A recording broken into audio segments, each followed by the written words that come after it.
Hello my student. Yes, it's me again, Gracious Kanzeni from Educare Tanzania. My Form 3 student, we are proceeding with our amazing continuation of our chemistry session series, and today my student, we are proceeding with our ionic theory and the electrolysis topic. And my student, we are proceeding as in previous session series tuliona kuhusiana na ionic theories concept, tuliona kuhusiana na electrolysis, tuliona kuhusiana na laws of electrolysis. By today my student, we are going to look on the application of electrolysis, how this electrolysis is significant in our daily life, how we can apply their idea, their concept, their theories into practical way katika maisha yetu ya kila siku. Stay tuned, and here we are going to start. Application of electrolysis. There are many industrial applications of electrolysis in our daily life. A few of them are discussed in this section. Now, the commercial production of chlorine gas is done during the manufacturing of sodium hydroxide from brine, or manufacturing of sodium from molten sodium chloride. Kumbe hii electrolysis inakuwa applicable katika commercial production of chlorine gas. So you can see we are industrial, kuna zile gesi ambazo zinazalishwa. So they are using, this scientists wanatumia hii idea au the concept of electrolysis ili kuweza kuzalisha hizi gas, ambapo wataenda kufanya deposition, au wata consider the issue of dissolving, discharging, ion dissociation, ili waweze kufanya involving au waweze kuproduce zile gas, chlorine gas, hydrogen gas and so forth. Now, in both cases, chlorine gas is usually given out as the byproduct, kwamba hii chlorine gas itatolewa kama byproduct. Different electrolytic cells such as diaphragm or membrane cell are used in the production of chlorine gas. Tunajua kwamba electrolysis ina take place katika electrolytic cell, na wakati huu hii commercial manufacturing of chlorine gas ikiwa inatumika, wanatumia kind of electrolytic cell ambayo ni diaphragm or membrane cells. Hizi ni special kwa ajili ya kufanya production ya hizi chlorine gas. In diaphragm cell process, concentrated sodium chloride solution is electrolyzed to produce the chlorine gas. Kumbe kunakuwa na ile concentrated sodium chloride, inakuwa kwa wingi sana katika solution pale, inakuwa kwa wingi sana.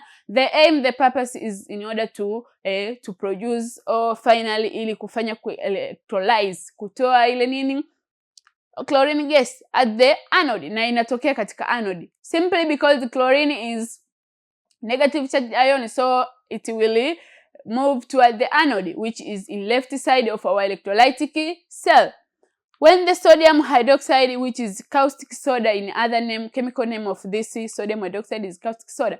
So you can see, and the hydrogen gas are produced at the cathode. Kumbe hizi gesi zinazalishwa kupitia the concept of electrolysis, kwa sababu kama chlorine atakuwa discharged at the anode, it means that from the sodium hydroxide there, hydrogen gas itakuwa discharged at the cathode. Kwa sababu tunaona kwamba sodium hydroxide katika electrochemical series pale tuliona the concept, the idea kwamba the ion or those ion which are lower in the electrochemical series zinakuwa na prior au zinakuwa easy to discharge. So you can see sodium and hydrogen ambayo discharge kwenye cathode ni hydrogen instead of sodium. Sodium itakuwa in exist as a stable element. Kwa hiyo hydrogen itakuwa discharged, and finally we are going to collect those as the gases. Finally we are going to have the byproducts. The anode and cathode chambers are separated by the porous diaphragm to prevent hydrogen and sodium hydroxide to react with chlorine. Kwamba kumbe zile diaphragm au zile membrane cells au zile electrolytic cells ambazo zinatumika wakati wa hii commercial manufacturing of these gases, zinakuwa, this anode and cathode electrodes or chambers zinakuwa covered au separated na hizi porous diaphragm. The aim is to avoid the reaction to take place. In the membrane cell, brine is electrolyzed to produce chlorine at the anode, while sodium hydroxide and hydrogen are produced at the cathode. As I said, kwamba katika hii mechanism au katika hii reaction, it means sodium hydroxide, sodium chloride, tutaona kwamba chlorine atakuwa deposited katika au atakuwa discharged at the anode, lakini hydrogen from sodium hydroxide itakuwa katika at the cathode.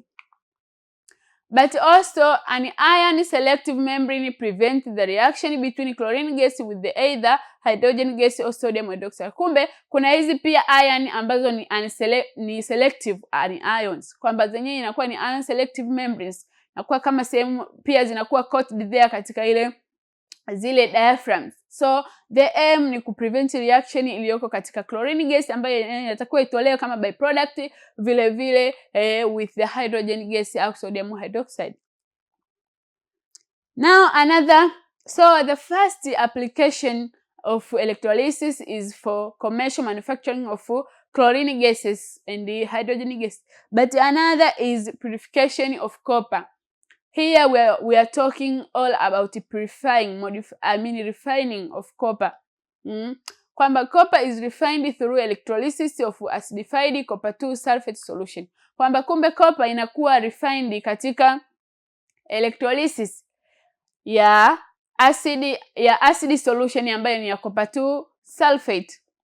Impure copper is made at the anode, kwamba ile impure copper inakuwa katika anode, inakuwa made katika, inatengenezwa ikiwa kama anode, lakini a sheet of pure copper is made as cathode as shown in the figure below. Kwamba katika anode ambayo ni left side of our electrolytic cell inakuwa ni ile impure copper, lakini after being refined is where we are going to have the pure copper, which is made at the cathode side. As you can see here, this is our electrolytic cell whereby the electrolysis take place, and this is our plates or electrodes where we have the cathode electrode and the anode electrode. So at the anode electrode is where this impure made. So you can see here, this is made up of impure, but after being refined, kama unavyoiona hapa, it is pure now at the cathode. This is a battery which is the external power energy which tend to supply the direct electric current within our circuit here or our setup. Now, impure copper ionizes or dissolve to form copper ions which migrate to the cathode, where they are reduced and deposited as pure copper on the pure copper plate. Simply, kwamba ile impure inakuwa dissolve, inakuwa ionized, ambayo inaenda kuform copper solid, ambapo ile inakuwa inaenda kudeposit at the cathode. Ikideposit at the cathode is where we are going to have the pure copper. Simply like that. Eventually the whole impure copper block dissolves and the pure plate become larger in size. Kwamba ile impure yote inakuwa block na inakuwa dissolve. Finally we are going to have the other plate which is pure and become large in size. The refining process is summarized as follow. Kwamba hiki kitendo sasa is reaction mechanism, electron reactions zinazotokea ili iwe from the impure to impure, how it is ionized, how it is reduced, how it is deposited so as you can have the pure copper. So this is what's happening. At the anode tumesema ile impure copper inakuwa oxidized to copper ions. As you can see here, initially it was a copper metal.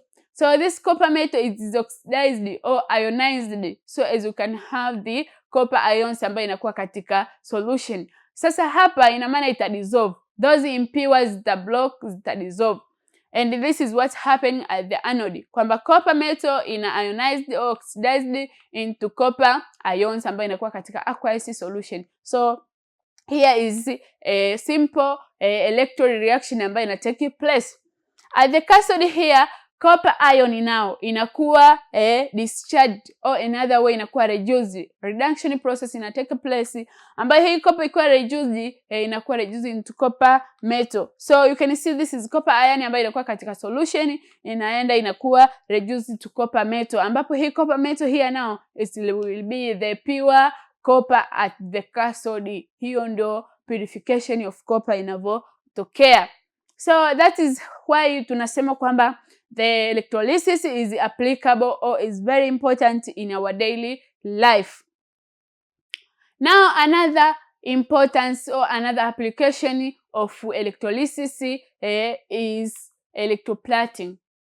When we talk about electroplating, what does it mean? Electroplating is the electrical deposition of one metal on the other, kwamba tunafanya deposition. Metal moja inafanywa bonded na metal nyingine, inafanywa deposited na metal nyingine.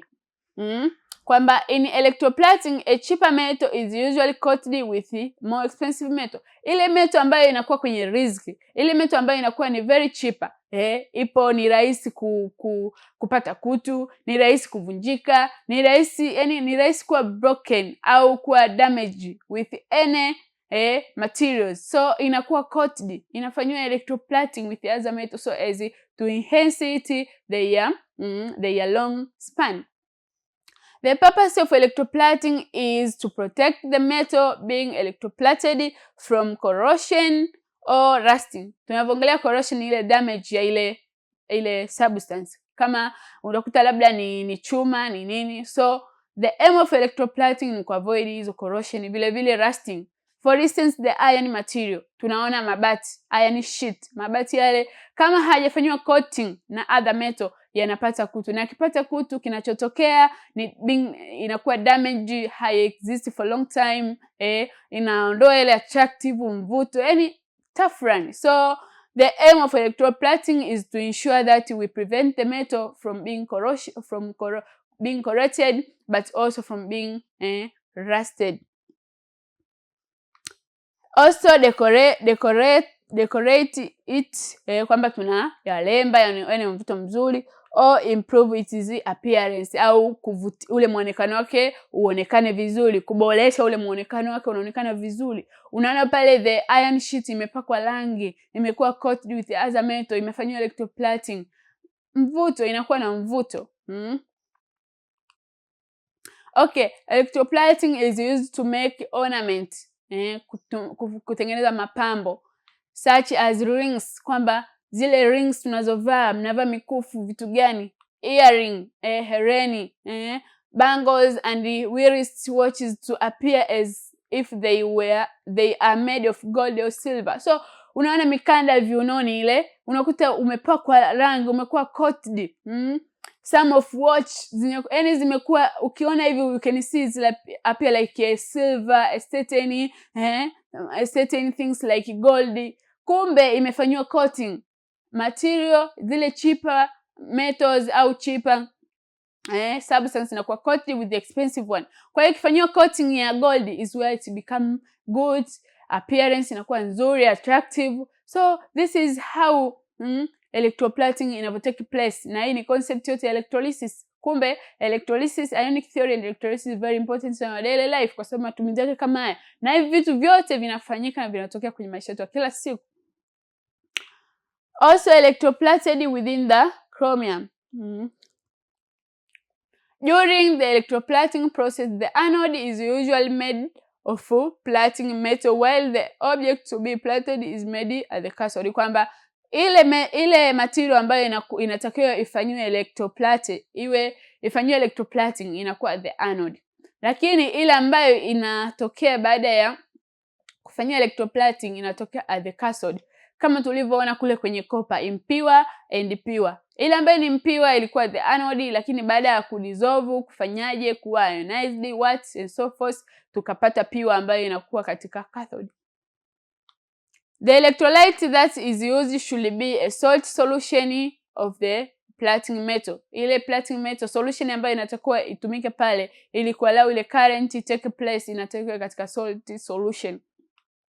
During the electrolysis, the plating metal dissolves and it is transferred to the cathode where the object is being placed. Simply, hii nishaisema. Good example is a steel spoon can be electroplated with copper, where dilute sulfuric acid is added to copper sulfate to increase the conductivity. The reaction taking place during electrolysis of copper by using copper electrodes are as follow. Kwamba mfano mzuri ni steel spoon, ambapo inaweza ikafanywa electroplated kwa kutumia hii copper electrode, ambayo copper electrode anaenda kutumia the sulfuric acid. Hii hapa ni acidic solution. sulfuric acid ambayo ni diluted. Kwa hiyo solution yetu itakuwa ni diluted sulfuric acid ambayo hii hapa copper 2 sulfate ikiwa added ina increase ile conductivity kutokea. So now let us see the mechanism or the reaction which take place during the electrolysis of this electroplating katika anode reaction na katika cathode reaction. Simply kwa sababu tumeinvolve copper electrode here. At the anode the copper chip dissolve to form the copper 2 ion by losing 2 moles of electrons. Kwamba katika anode copper ambayo ipo katika solid form or solid state inakuwa ionized to copper 2, ambapo hapa itaenda ku lose 2 electrons. But at the cathode copper inakuwa discharged from its ion, inaenda kupata copper metal, inakuwa reduced to metal, and therefore is deposited on the surface of the spoon. So that is a simple mechanism of spoon or steel spoon, which is how the electroplating take place. Now my student, here there is a task for you. Try to attempt it so as you can improve your understanding, and I would like to say that this marks the end of our this Form 3 topic of ionic theory and electrolysis. The task is, do you think electrolysis is significant in our daily life? Yes or no? Then discuss with the 3 points. My student, thank you so much for following the sessions. I hope you will pass through those session series so easy you can learn from one after another concept. Thank you so much. Don't forget to follow and subscribe our media, Educare Tanzania, and don't forget to like and comment. See you, my student. I wish you all the best. Bye bye.